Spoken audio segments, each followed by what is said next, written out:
Hi everyone. In this video, I want to show you how the equilibrium in the money market looks like and how we're going to shift our money demand and our money supply. So definitely watch the previous video, which is about money supply. I showed you the shape of the money demand and also money supply. So now let's put the money demand and money supply together to define our market equilibrium. So again, the interest rate, which is the price in the market, will go here. And then since I'm going to draw the equilibrium, I'm going to call my x-axis quantity for money, because we know from chapter 3 that at the equilibrium, quantity demanded will be equal to quantity supply. So this axis is called just quantity of money. So we had our vertical MS, we had our downward slope MD. So the intersection of MS and MD will be our market equilibrium, which is right here. Okay, so this will be our equilibrium interest rate, and this will be our equilibrium QM. So this is our market equilibrium.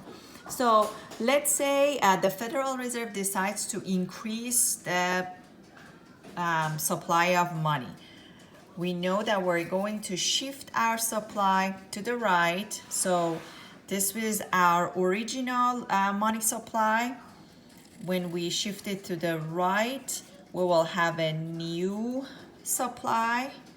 So the location of our money demand is not going to change. So if this is our original equilibrium, our new equilibrium will be somewhere here, because your MD is the same, you have a new supply. So our new equilibrium will be the intersection of MS2 and MD. Look what's happening to our equilibrium. This was our original equilibrium interest rate. Now the interest rate at the new equilibrium went down, and we have, of course, more money in the market. So this is our equilibrium number 1. This is our equilibrium number 2 for the quantity. So whenever MS increases, our interest rate will go down. And remember that there is always an inverse relationship between the supply of money and interest rate. As soon as you increase the supply of money, your interest rate will go down. So try to draw the opposite case when the supply of money is going down. So again, don't change the location of your MD, just shift your MS to the left, and you will see that you are going to end up with higher interest rate at the equilibrium, at your new equilibrium. Let me quickly also show you the changes, again, interest rate and quantity of money.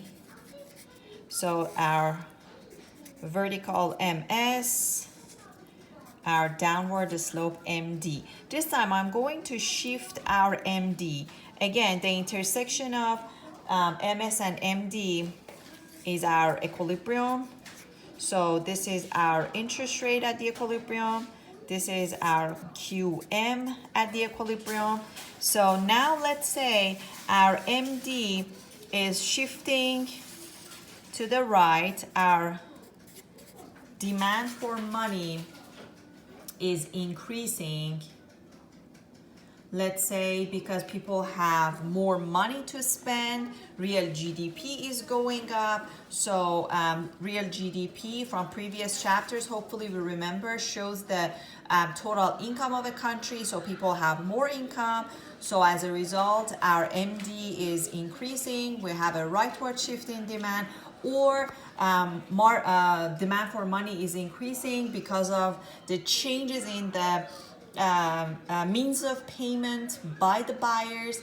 Let's say people want to use their debit cards more, they want to write checks, they are not using their credit cards that often. So the financial technology is changing here, or it could be because of the changes in the prices. Everything is, let's say, more expensive. So to purchase the same amount of goods and services that they used to buy, they are going to hold more money. So their demand for money actually is going up. So these are the 3 reasons that we can have higher demand for money. So our demand is shifting to the right.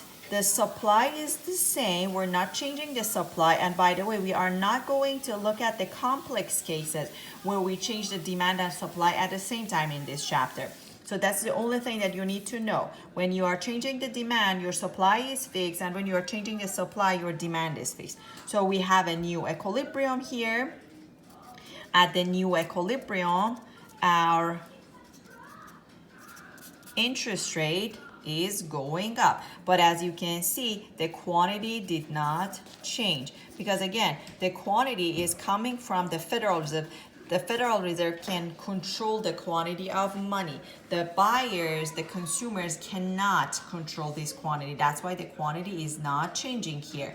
But as soon as the demand for money increases, the interest rate in the market is going up. So try to draw the inverse case where the demand for money is going down. This time, shift your money demand to the left, and then you'll see that the interest rate will decrease.